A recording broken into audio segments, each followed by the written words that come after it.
Welcome to Talk Cosmos, the show where Rose Minahan and her panel of guests bring you insightful conversations to awaken consciousness for soul growth. Come journey with us through astrology's energetic cycles and get ready to understand your path in the cosmic roots of the stars.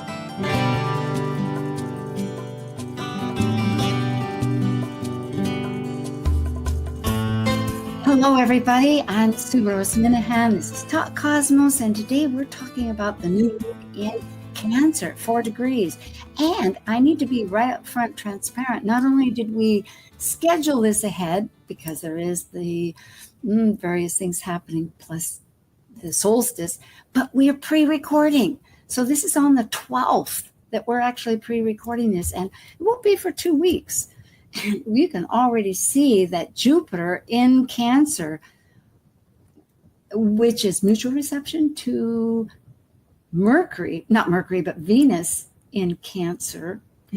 Anyway, not Venus. There's a mutual reception, and I'm going beyond in my details because we have charts to look at. But the fact is, this is a very personal time. It's a time of a reset of what it turns out to be for the United States, impending a Jupiter return in Cancer, where our philosophies and belief systems, our laws, is being once again transmuting. What isn't being transmuting? It's a glorious time, perhaps, to be alive if we pick up our voice like Jupiter wants and we speak out, however it might be. So we are now ready for Talk Cosmos with Archetypal Symbols, 4 degrees, Cancer new moon. Synthesizing the new moon consciousness through archetypal Sabian symbols, numerology, lunar mansions, tarot, and astrology, all together illuminating a new moon vision story. This is your Archetypal Symbols panel. I'm Rose Minahan, founder of Talk Cosmos since 2018. I'm an evolutionary astrologer, consultant, speaker, writer, vibrational astrology student, Dwarf Planet University graduate, Kepler Astrology Toastmasters Club charter member. I have a fine arts music degree plus a certificate in jazz. I'm an artist, musician, and certified color energy life coach. Especially, I love mythology and esoteric philosophies. I'm Elizabeth Liz Muschett, a professional astrologer, intuitive, numerologist, and tarot reader. I'm a certified sacred healing counselor, providing nurturing, in-depth consultations for individuals and couples. I'm an author, blogger, speaker, and international Reiki master and teacher. I create safe space in which to explore the deeper patterns of your life, to clarify your current circumstances and help you find your best path forward. And I'm Justin Crockett Elzie, an archetypal Jyotish astrologer, yoga and meditation teacher, and author. I combine both Western ancient astrology and modern psychological astrology with Eastern Vedic astrology, and I specialize in predictive, electional, and karmic astrology for individuals and couples. I also do in-depth astrological research into arcane astrological concepts, focusing on the mystical, occult side of astrology. Eleanor Roosevelt once said, "Yesterday is history, tomorrow is a mystery, and today is a gift." And that's why it's called the present. Hello. Hi, Liz. Hi, Justin. Here Hi. we are. It's good to be back. Oh, it is. Yes. And I didn't say what I had said in my newsletter, which I'm just going to read right now, because Cancer is emotional stories, perspectives, and voices to perceive. It's personal, which I had said, and it's an opportunity to internalize those consequential choices because the moon processes on a continual basis. At any rate, it's so good to have you both here. And let's see what we've got. From last month, I noticed this impacted me, and perhaps it will for yourselves, because I chose Karmic Readjustment. It relates to one of the Sabians, but it truly is quite with Jupiter always meaningful. And of course, with the moon, it's emotional. It's everything with the moon represents our home, our memories, And we came out of a time of great transformation where maybe the mind was thinking more, and now we're down to our gut, our feelings. Any thoughts? Exactly. Things are progressing and moving forward. And come to think of it, thank you, Liz. It hasn't quite happened, has it? Because that's still a couple of weeks ahead, but that will be the transformation, because we just had a full moon. Yep. In fact, that was it. The full moon is in Sagittarius and Jupiter's in Cancer. So that is the mutual reception I was thinking about. Over here in Hawaii, Pele, Kilauea erupted again 1,000 feet. It's usually responds to some of these cosmic, experiences. New moon intentions. It's a glorious time. And there's a window, as Liz, you've often always bring up. And I gauged about 5 days, because if you look on the chart, the moon will be in Virgo along with Mars. Excellent time to discern and decide how we're going to voice those internal feelings. Do you have some thoughts? Always? Yeah, to do your new moon intentions, I like to wait until the first sliver of light of the moon. So it's usually a day to 2 days after. But like you have shown here, you have a window of opportunity to work on those intentions. So you have up to the 30th and sometimes even beyond that. It just depends on the individual, how they want to do that. And, use Cancer themes, family, emotions, women, children. There's a number that you can work with. So, and if you know your own chart and you know what house it's in, then you can add that part in too. Beautiful. Well, one can try again and again to reframe that personal story. That's what I love about Cancer. Archetypally speaking, I think exactly what you've been mentioning, or we have been, it's emotions, memories, home, family. It's a nurturing sign. The Cancerian people and the moon nurtures. It wants to protect, defend. It's foundational. It's our stories. And the moon is constantly it's the fastest moving transiting planet. It's a luminary, but still we call it a planet. 12 to 13 degrees a day, and every 2.5 days changing signs. So it's rapidly affecting charts, people, feelings. Anything else? Expand on. That's why you can, feel a certain way one day, and then a couple of days later, your feelings totally change because that moon is shifted into a new sign now. And so now it has a different energy with it. And so it's kind of good to know the different energies of the moon, and then you can be patient with yourself or other people around you. It's like, oh, why they're all over the place. What's wrong? Justin, anything? No, I think you got it covered. Okay, well, it is out of bounds, folks. It was 26 degrees last time. It's 28. It's a 10-year cycle. We're like in the 7th or 8th year of that 10-year cycle. We'll periodically go out of bounds. That's what the moon does because of how it orbits around Earth. And that's when these feelings can be more extreme because they're archetypally permitted, you could say, astrologically in a sense, as far as to experience the fulfillment of what that archetype is. It's going to be a deep time. It's a deep, important. Now to our Sabian symbols. We do a 3-step story of the past, the present, and the future. And this was since 1925 with Elsie Wheeler and Mark Edmund Jones. Many others have expanded on them. And for the charts, we use the United States. It's been for a few years under great transition with our Pluto return that's ongoing, actually, because it was a long war and very meaningful, along with a Chiron return and etc., as we know well living here. And we begin with the ascendant and then the MC, and then we do the moon, the sun and moon. Generally speaking, you can read these, folks. We'll try to expand on it. We're going to synthesize the intentions. And we might say that in the past, looking at the degree before and the present and the future, my viewpoints are going to be maybe more simple than what my colleagues here are, because they study them a great deal. But when it comes to metaphysics, you can begin to see the picture. And that's the whole essence of the Sabians. It's like, what message are they telling us that's intuitive, that's beyond in the veil? And really, it is this where our incarnation, you could say, has a possibility that brings out the soul in an individual. Might be a great teacher or not. And it depends on that will of the individual that we live in to face the issue. How would you guys look at this? Well, I call the past the leading up to, because the ascendant changes pretty quickly. I think it's about 4 minutes.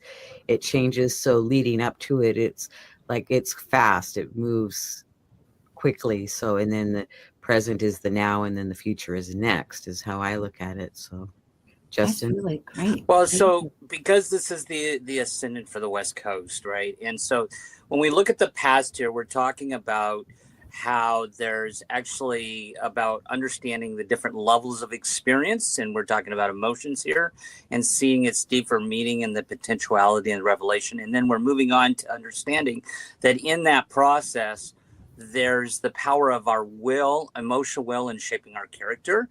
And so we're going to need a strong will as we move forward here.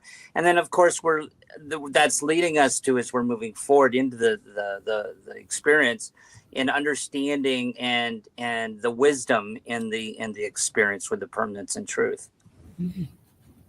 Well said. Yes. Thank you, Liz. I agree. So now we're going to the top, the MC, which affects the area of life, the careers, the social arena. I think I'm getting this down. I mean, I know what it is, but it's not just your career. It's how you exude into that social realm of life. And it is right in the third decan of Cancer. It's a 23 to 24 degrees, so it's 23 to 25. And here, it's a fascinating involvement between being intellectually looking at things, but also emotionally involving what they hope for, into becoming, therefore, interdependent. But yet it's a tricky business, because it's endowment. A willful man is overshadowed by a descent of superior power. Go ahead and explain all this, folks. Well, I think it's interesting. The first one talks about problems and intellectualizing things. So it's like different people have different views and ideas of how that works for them. And then, we do have a interdependence on different people in our life, different things, like a job and the grocery store and our community, etc. So, it's like that doesn't necessarily change. And then, this endowment, it's like, how do we go through these changes and find our footing again, is what I would say. What about you, Justin? Well, this again is, of course, a major angle here, the MC, which informs us about what's going on here. And we see a couple of things in the MC concept here that we will also see in the new moon concept, in that with Cancer energy, you're talking about karmic readjustment. We're talking about emotional rationalization, and the concepts of when we're dealing with our emotions, are we being is it subjective or objective? And here in this first degree here, it's talking about an objective and critical approach to how we're using our emotions, right? The Cancer. And then, of course, we're understanding the other thing that comes in when we'll look at the luminaries is this other concept, is how when we are being objective or subjective, it affects our relationships. There's this interdependence in relationships. And again, that's kind of when we get to this karmic readjustment, we'll see that in the Sabian symbols. So it's telling us to be aware of that when I want to make decisions emotionally, how my emotions are interrelated with other people's emotions, and am I allowing somebody's emotions to affect me, and am I just kind of going off in left field and leaving everybody else going the other direction there. And then of course the last one here, again, the endowment is really about how it's talking about as we're doing this is our response and our intention of it, that it's spiritual. Well, let's see what the new moon is, and I will let both of you speak. Well, I have a question because on that slide before you said the midheaven was Pisces, but then you have the Sabian symbols for Cancer. So, oh Lord, help me! So my goodness! I think that there was. Oh no! There, Did I? But let's just move on. Yeah, it works though. Wait a minute. You know what? I'm checking what I typed. There's no mistakes. It was meant to be. It's meant to be. Well, it's a pretty powerful moon, isn't it? Yeah, so let's just go on to the moon. Okay, thank you, Liz. Goodness gracious. Mm-hmm. All right. So if we synthesize these, if I can kind of give you my thoughts on this. So this is, and I've seen this in people's charts where, you know, the first one is a testing of will. And we saw this in the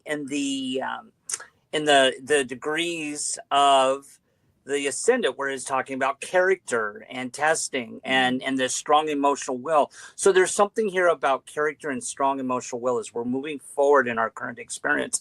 The second one here is a cat arguing with a mouse. Now, I always loved this because Tom and Jerry was my favorite show as a kid. So, you know, I mean, this always reminds me of it, but it's about emotionally rationalizing things, an attempted self-justification. We see that many times. We'll want to do something and we'll emotionally rationalize it. It's a very subjective approach, right? Back to the subjective and objective. And it's talking about how we have to kind of be aware of that, especially when Mars or Moon are in Cancer, how we're emotionally rationalizing something. But then it's talking about what's the outcome of that. If we're not too objective, but too subjective, then we, at a railroad crossing, an automobile is wrecked by the train. It's a karmic readjustment. It's where the tragic results when an individual's will pits itself against everybody else, right? So again, there's that interdependence of relationship. So I think that's kind of what I get out of this is a time of just kind of watching how our emotions are playing out in Cancer. Take it from a Cancer, you know, and how we are objectifying or subjectifying our experience and kind of look at how everybody else is doing as well. You know, the interdependence relationship. That's what do you think, Sue or Liz? I like what you said.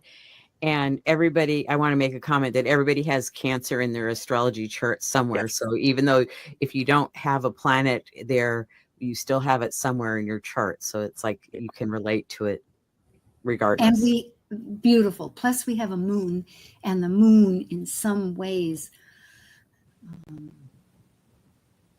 relates to it. But this is fascinating. I like very much this idea of the interdependence, the will, the feeling of the struggle, the toggle between the mind and the heart that's going on. And particularly now we're still in that Gemini, Sagittarius full moon just a couple of days ago, and going on, which will be a Virgo third quarter, which is moon, Mercury oriented. And then we'll go into this Cancerian cardinal action, because right now it's mutable.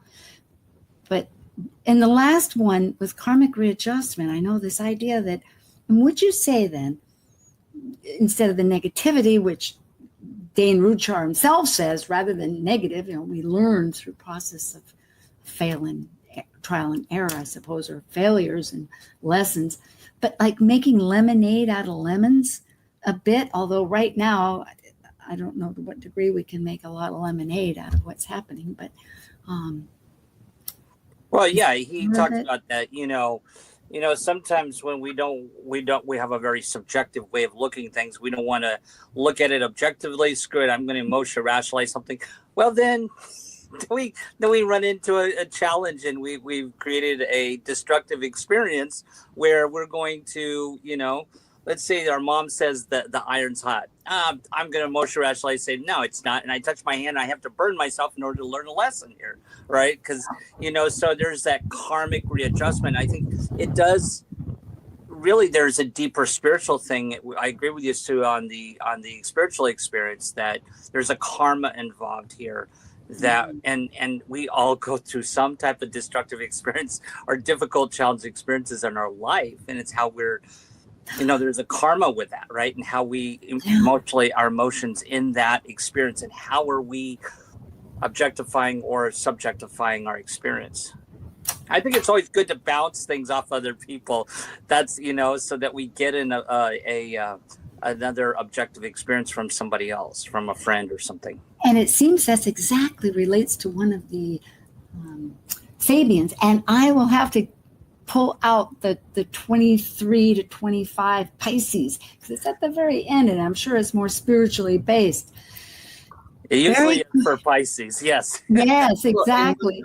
One comment, it's like if life is really smooth, we don't make changes in our lives. So when we hit a road bump, and it doesn't have to be super destructive, it can just be, there's a detour. And so then we have to make an adjustment. So that I like that. So, but go ahead and. Excellent. And we all have that thing we're learning about, our strength of our emotional will, right? That was talking about is through these. Everybody has a challenging experience in life. Nobody gets off of this planet easy. No. Jyotish lunar mansions. So this is the Jyotish lunar mansions part, and what we look at here is that in the all the planets actually go through a lunar mansion at some point, where they're at in the sky, what nakshatra they're in the sky, because we could always look at the nakshatras for every planet in the Jyotish. But in this case, we're just looking at the sun and the moon here, which are in the same lunar mansion. And if we go to the next slide, so the particular, this one really, again, this is why I love the Jyotish and looking at the nakshatra lunar mansion, because it really does many times support the whole theme that's happening. And for this particular nakshatra lunar mansion, it's called Ardra, and it's this is what the moon and Chandra and Surya, the sun, is in right now. It's in the first pod of the first section, which is ruled by fire and has a Sagittarian feel to it. We just had that Sagittarian full moon. So this Navamsa here is first pod is ruled by Sagittarius, but it has that water feel here, and it's curious. And the ruling planet is Rahu, or the North Node, which is the demon's head. So again, we already know something's a little bit crazier here. And the ruling deity is Rudra. Now, Rudra was called the Howler. And it was in the older Rig Veda, was a Hindu deity associated with storms and medicine. And then later on, it was lumped with to being associated with Shiva, which is disruption. But so Rudra is a wind, watery type of energy. It's called the Howler here. The symbol is a teardrop or human head. And the basis above and below is to hunt or search or to reach a goal. So this is one of the things we look at. And as we look at the aspects to this Cancer moon, which we see a lot of fire, we're going to see some squares. This is this tension of and air signs. The Pluto's in air, and of course Uranus is about ready to get into Gemini. There's this confluence of tension and emotions, right? And how are we dealing with that with the strength of character and keeping some level of stability when Rudra is going on here, with this chaotic energy? It's called the Star of Sorrow. So it's really informing us that this is actually favorable activities to do at this particular time are to make changes. And we see that being supported. I'll just quickly summarize. They're being supported by that South Node going through Virgo and Mars in Virgo about purging. So this is all about change with this Ardra. Very good. The chakras, I just realized too, there's 27 of them, meaning it really relates, of course, to the moon. The moon travels 12, 13 degrees a day. So each one is about 12 and 13 degrees, right, Justin? Yeah. So that's a beautiful categorization or denotation of how this relates to a degree.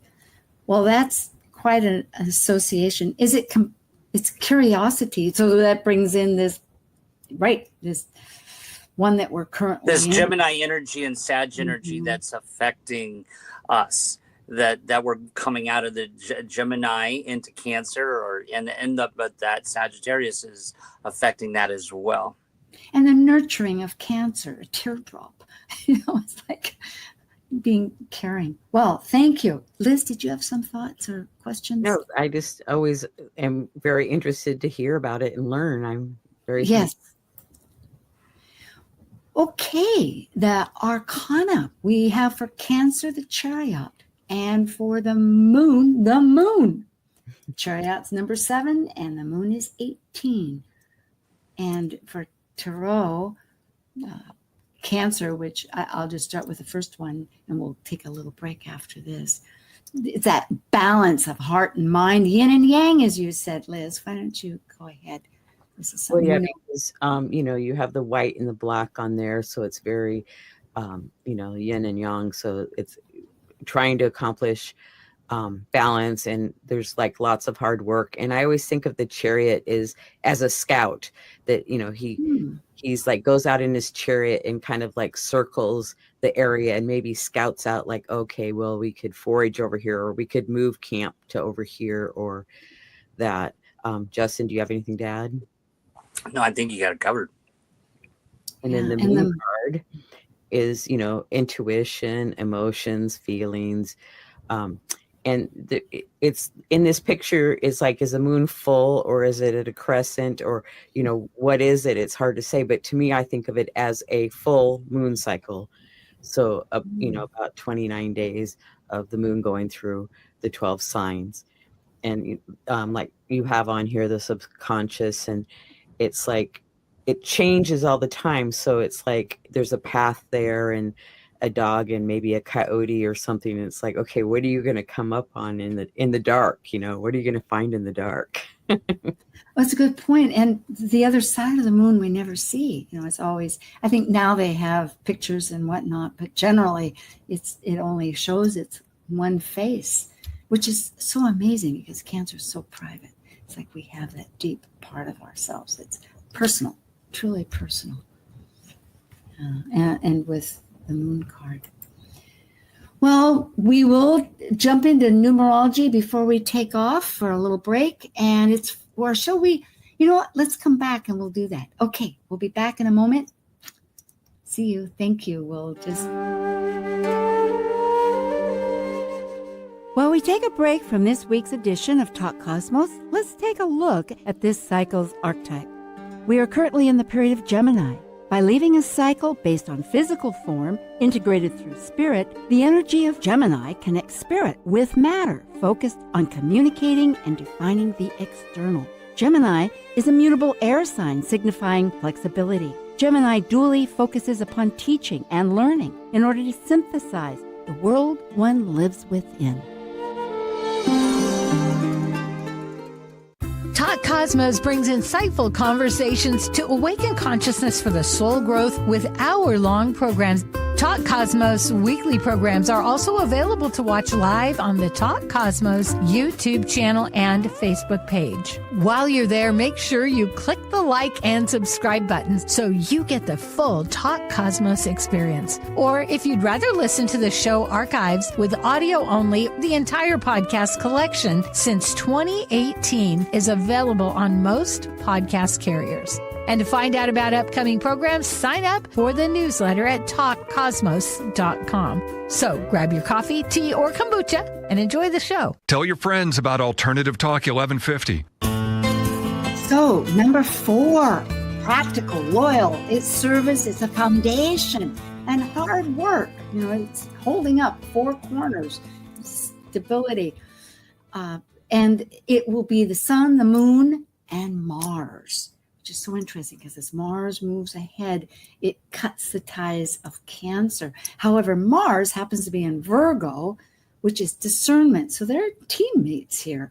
It's really a work in good action where the perfection, the discernment, the details, organizing, healing, health, fixing can be best utilized. Like, which ones do we do? Virgo can, as long as it can elevate and see a little bit of the big picture, not do too much in the weeds, which we have. But yes, I think it's strong just from that standpoint. Yeah, all about building. I like your succinct, Justin. No, I think Liz got it covered. Yeah, I think so. Okay, well, let's see. Here we have Elizabeth Liz Muschett, lightpath.com. You can email her at liz@lightpath.com.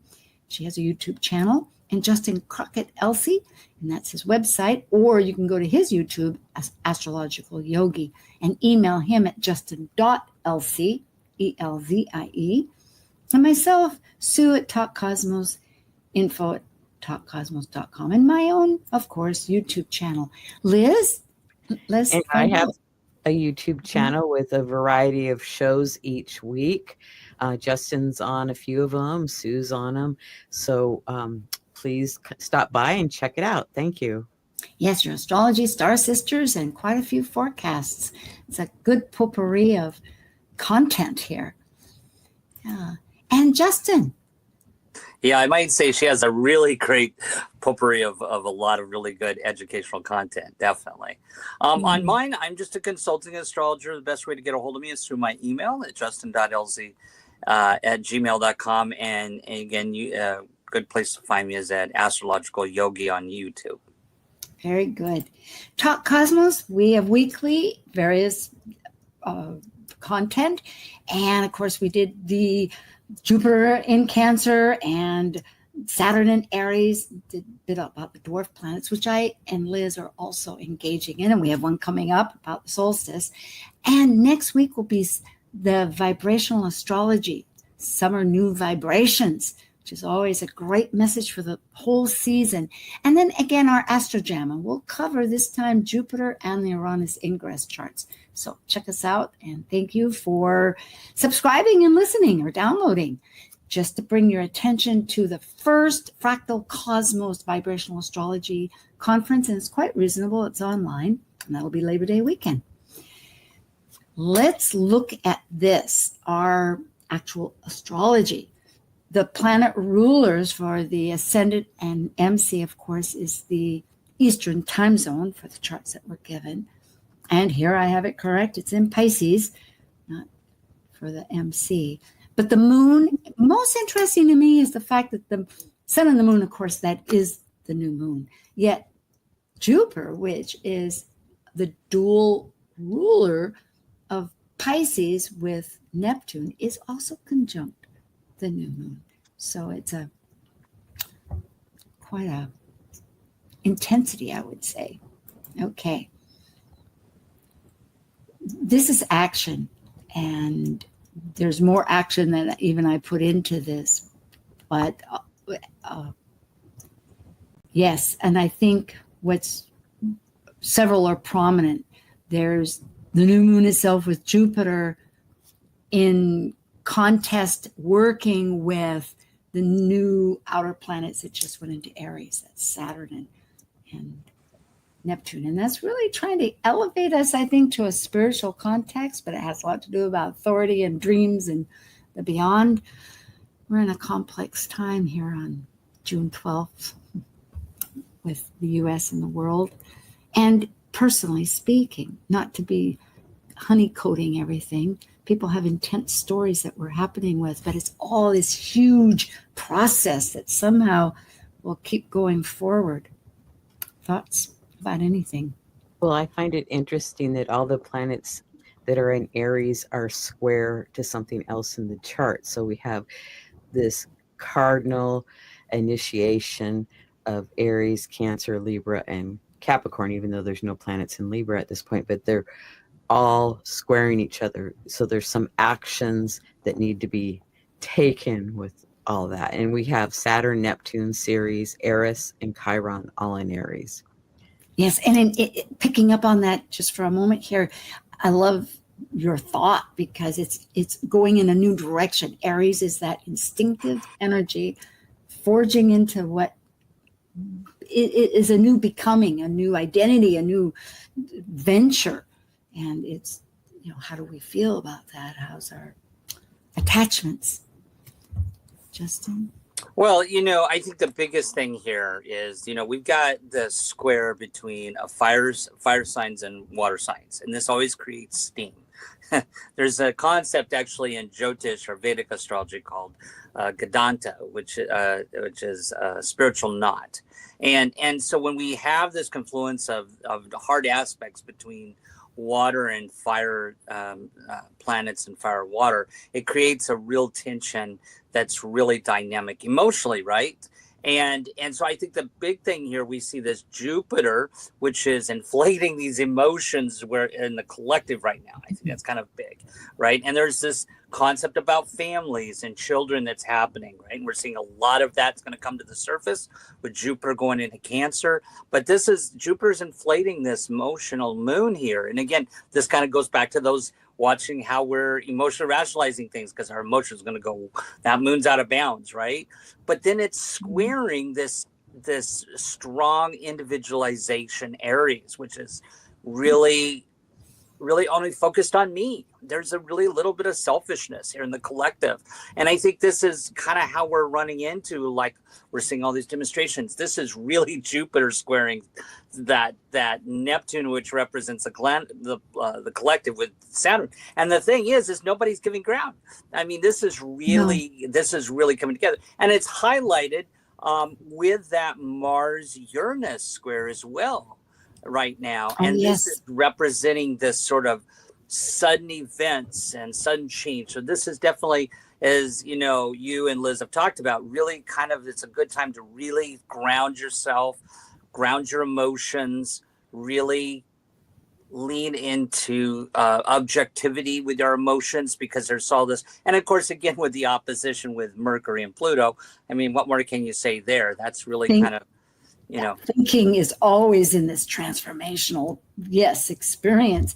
And maybe that is the key that you're bringing up there with that Mercury in Cancer, because again, it's ruled by the moon and it's quite a distance away. So it's really a clear thinking Mercury that always impresses me. And people's stories about what the attachments are to their home, their family, their tribe of people, which can be any dimensions. And it doesn't have to be your blood family. It could be the people that you bring into your family. And of course, protecting them and defending them. It's powerful. And we are a Cancerian country. As we will see later, this is affecting the United States strongly. And I didn't bring this up, but there's other Cancerian nations. New Zealand is one. There's a heap of them. Well, and I would say that this new moon, with all this action going on, it's like, do I move closer to my family, or is my house too big, too small? Or does somebody need to move in with me in my family, or somebody that I care greatly about because they just need extra help? So those are big considerations at this point. Or do I live in a place that I feel safe and secure? Yeah. And beautiful point. Really, you can change your home environment, which again changes yourself. You may want to go travel around the world. Case in point here, we don't. And it's okay, but I happen to acquire, and I think I've mentioned this before on other panels, but furniture that somebody was giving away right in our complex, it works perfectly. It's like suddenly we have a new environment. And it's supportive. So well, and to Liz's point, this kind of leads us to the next step, which is this Virgo energy, which I went back and I looked at the Sabian symbols for the midheaven, which relates to purging and also relationships. Again, there's another thing about living on a small island close to people, and both of you, we all three have lived on islands before, and so we understand that. And there's sort of this Virgo energy that's also playing this role over here with the South Node and Mars. That's saying, okay, it's a good time to purge things, to fix things, to organize things, to strategize, and that's in July. For everybody, Mars will be in Virgo. It's a good time to organize things and to strategize. I'm so glad. There are times a friend in need is a friend indeed. And I think when it comes right now, Mars, the action guru in Virgo that says, hey, I can sift this out, get it so it's not so overwhelming. Good news.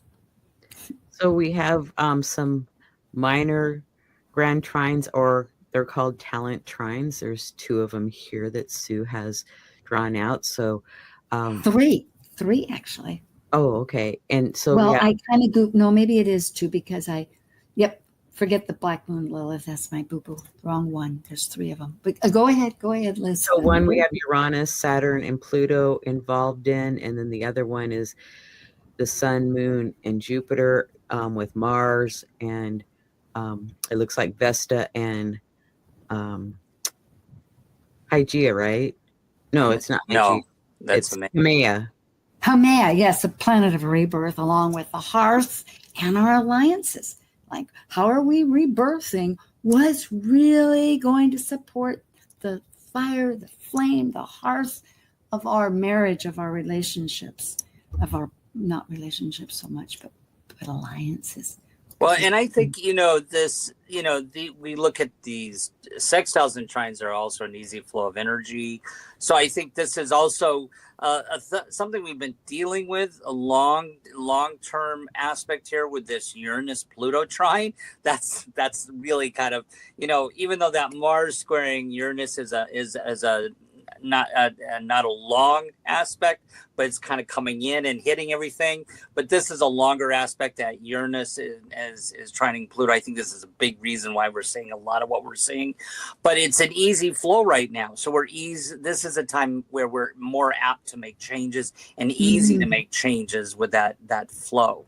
And they're applying to each other. I'm glad you point that out, because in July, on the 7th, it'll be exact at Gemini, and Pluto is retrograding, so they will. And that's an air energy there too. So getting back to, dealing a lot with this a lot of communications and a lot of thinking going on in the collective at the time. So I wanted to make a comment about Mars being the one focal point and Saturn being the other one. So what Justin had said about, cleaning out and releasing things, and Saturn is like wanting to set a new foundation or a new structure, like what you mentioned, Sue, that you got new furniture, so it feels like you recreate place. So it almost feels like you had it remodeled, even though you didn't have it remodeled. In a sense, it was really where the cosmos comes and answers. I know it was literal, though, something I had been kind of thinking about in different minds, but without going through the expense of remodeling. Hey, we've got a new show right here. Yep. Point of Thales, there's a focal planet, and it's trine sextile to 2 others that are in opposition, so it's a mitigation. It helps.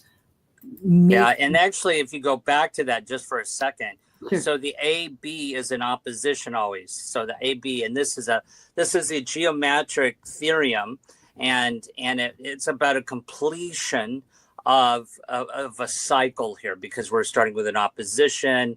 And then going, with the trine and then the sextile. So it's a completion of a cycle, completion of conceptually of these 3 things. And A and B is always the opposition planets there. Well put. There's 4 of these. That's most important here. And itemize them just for simplicity, because there's a lot to look at. So what we're looking at is a wedge, as they call it.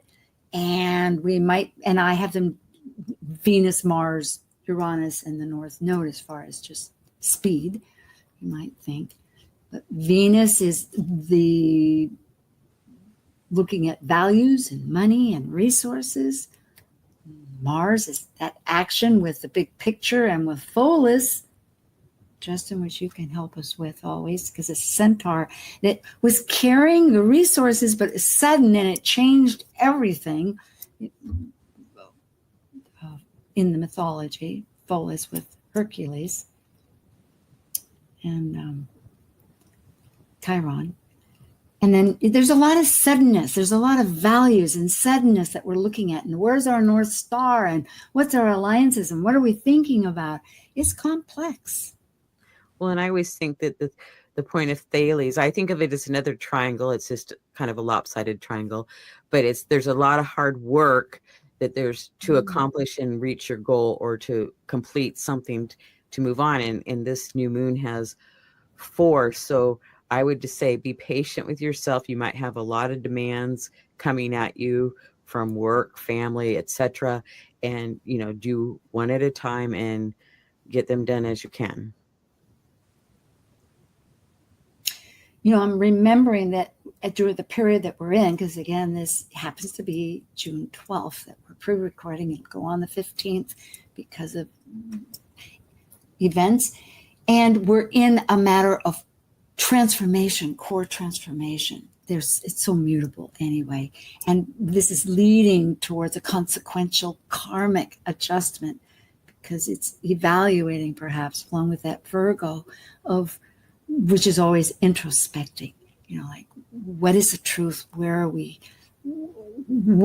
How do I need to be accountable? What is it that possibly was chosen, or what am I looking at that I need to change or do to affect what I desire? It's this whole picture. Yeah, I would say, looking at this, to make this easier for folks, I would say probably should ignore the where the letters are at, because there's not exactly right there, the A and B. But I think it's important to look in the middle, because A and B is always in opposition, and here it's not. But I think the thing is to look in the middle here, and you could see those triangles and in the middle, and the planets that are, so we have the Mercury opposing Pluto, and then of course the sextile Uranus back to Mercury there. So there's one full right there. That's a whole story, a whole completion of a conceptually there of awareness, and like you pointed out before, Sue. And then of course we've got the North Node and the South Node, and then with the Juno there, right? And then Mars and Pholus and the Sun, Moon, and Jupiter there back to Mars.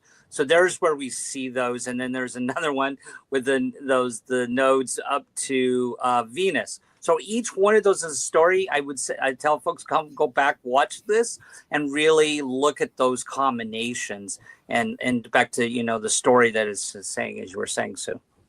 Yes. And that's true. There's many ways where things can get organized, like ABC. Liz and I were sort of talking about this ahead, and without a lot of time, we thought, well, maybe that's some way to do it. But yes, one just has to look at the speckled line with the long blue line and then the red. Okay. Yeah. Another pattern. We're in patterns. But then Jupiter is a lot of patterns, isn't it? It's the putting together the dots of a thought to come up with a belief system. The Yod, the finger of God. Again, there's an apex, which is a Yod focal planet. And in this case, I put it as A. But the sextile are these 2 other planets. And in traditional astrology, you can't see those. But here, it's where the degrees don't have anything technically in common. That's by element or modality. It can be, depending if it's at the last degree. But yet, essentially, that's the pure form of it. And so there's no way for it to really mix, to harmonize, or to resolve easily. So it's a lesson. And I know there's many ways that people express it, but in vibrational astrology, which I'm inherently going towards, it's where you literally need to learn that other energy. It's not something natal. You have to work at it. So here, it's not compatible. We have 2 of them. One is with Pluto, which is transformation. The other is Haumea, which is a rebirth. And it seems like we're in the story of a lot of karmic adjustment. Well, and I would say that the one that's pointing to Pluto, it has the Jupiter, Sun, and Moon all conjunct and sextile to that Mars, and they're pointing to Pluto. So that one's, pretty strong. And I like to look think of a yacht as a divining rod. It's like Jupiter, Sun, and Moon is one handle you're holding, and Mars is the other handle that you're holding, and it's pointing to Pluto about, okay, you're going to transform whether you want to or not. I agree. That's a nice way of putting it. Right. And I agree with both of what you're saying about the needing to transfer or needing to work on it, because the quincunx really is this imbalance. And quincunx represents imbalance. So that means that Pluto is imbalanced with the Cancerian emotions and that Mars there in Virgo, and there's an imbalance between Pluto, which represents this dynamic change, and so we've got to be discerning about our emotions, and so it's really, there's an emotional and discernment thing that's happening with change that we have to pay attention to. That it can't be like just chaos, Well, attachments are not easy to let go of. Cancer knows that. I mean, it's your story is what roots you and everything. It's tough. Here, I have, because we don't have too much time, and we won't go into this a lot. I know it looks complex, folks. It's a bi-wheel, the USA Sibley chart, July 4th, 1776, 510, or 510. It's one of several Independence Day charts, but this is a common one. But it's on the inside, and on the outside is this June 25th new moon. And what's most interesting is Jupiter, that's just ingressed on the 9th, a couple of days ago, into Cancer, is going to be exactly conjunct ours, the United States natal Venus. So the big picture of what that story is, what's important to our values, but then pushing further in July is going to be a Jupiter return. That happens every 12 years. And also, remember we were talking about strategy. Pallas Athena is going to have every 4 years, approximately as its orbit, is having its natal return. So we're strategizing. Athena represents our wisdom, warfare strategy. It's huge. Well, and I think that the bigger things are happening here too, is that the current South Node is on the USA's Neptune. That's huge, because the South Node, or Ketu, is disruption, right? It brings change. It's an augur disruption, and it's hitting the collective planet, our collective planet. So, and that is in the ninth house there, right? It's in the ninth house. So this means, this is why we're seeing, from a mundane astrology perspective, all this, like the judiciary is really stepping up, because the ninth house is judiciary, and it's going to change. The judiciary is going to change. We're going to probably see something powerful there. But then the other major thing that's happening, it has not actually gone through yet. You were mentioned earlier, we went through the Pluto return, but that Pluto's about ready to hit the nations. Yes.